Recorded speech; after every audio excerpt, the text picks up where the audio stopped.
Meadows and other Trump aides must testify in grand jury for the January 6th incident.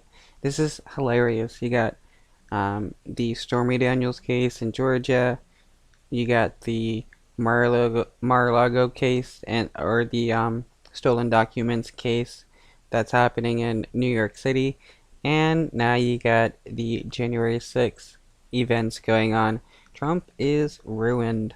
We are also getting some news late today that key Trump aides will have to testify to a grand jury in another different investigation into the former president. This one about his role in the January 6th insurrection. So you are looking at one of Mr. Trump's attorneys walking out of a courthouse in D.C. today after this ruling went against them.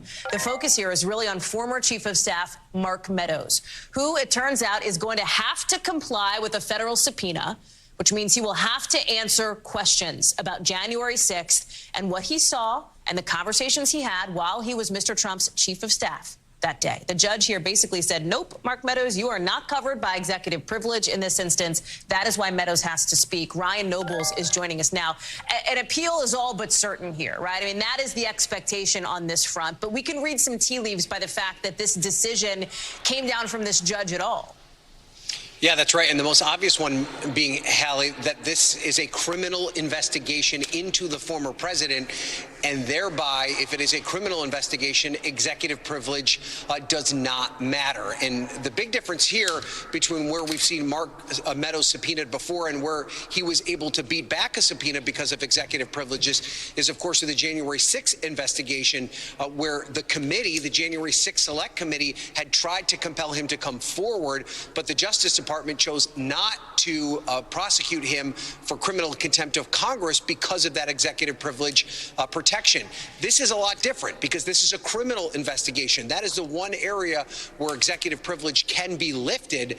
And there's precedent for this in the past. The Justice Department was able to pierce through executive privilege when it came to Richard Nixon and, of course, the acquisition of those Oval Office tapes during the Watergate investigation. So this is a significant development. It's obviously going to make the job of the special counsel a lot easier to have these important players in front of him. Talk about the other key players, too. As you alluded to, it is not just Mark Meadows. There are people who may be familiar, I think maybe to Dan Scavino, who ran Donald Trump's social media. I mean, that was a significant part of the equation. You're seeing some of the other names and faces here, too. Yeah, that's right. Stephen Miller, of course, one of his high-profile aides, John Ratcliffe, who was the director of national intelligence at that time and did express some reservations about President Trump's conduct in the days after January 6th. You also have Ken Cuccinelli, who served in a high-profile role in the Department of Homeland Security. These are all key players involved in this. Many of them, we should also point out, have already given transcribed interviews with the January 6th Select Committee, but not all of them, and not all of them because of that executive privilege protection. So this certainly takes the investigation by the Justice Department to another level.